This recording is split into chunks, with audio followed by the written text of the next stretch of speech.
I'm at the Wissenschaftskolleg for the 2024-2025 year to write what I think of as a culmination of my experiences in China. From the 1980s to 2020, I lived more than 20 years in China, half of it as a journalist and half as a researcher and author. From 2010 to 2020, for 10 straight years, I participated in one of the most important pilgrimages in China, to the holy mountain of Miaofangshan, about 50 kilometers to the west of Beijing in the mountains.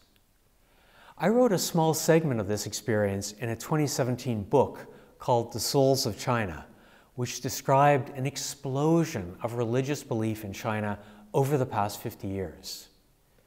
Now, I'm looking at the pilgrimage in a more systematic way and using my time at VICO to figure out how best to tell that story.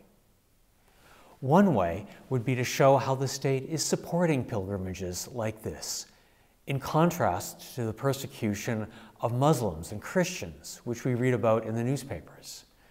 This shows how the government is trying to use some faiths as a form of legitimacy, similar to how Vladimir Putin uses the Russian Orthodox Church to bolster his rule.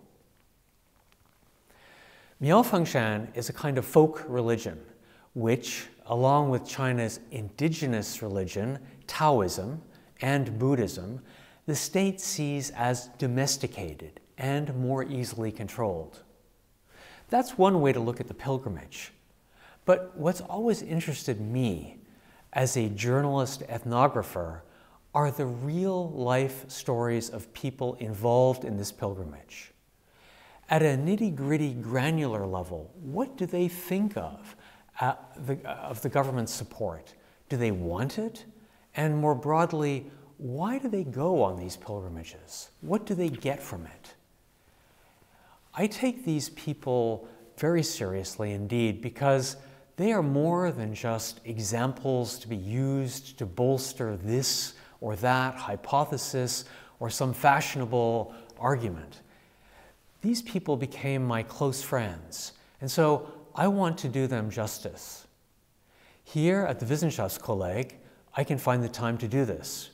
There are other scholars working on similar topics, and we have a great library that will help me in my research. I look forward to sharing my results and findings with the public in the coming years.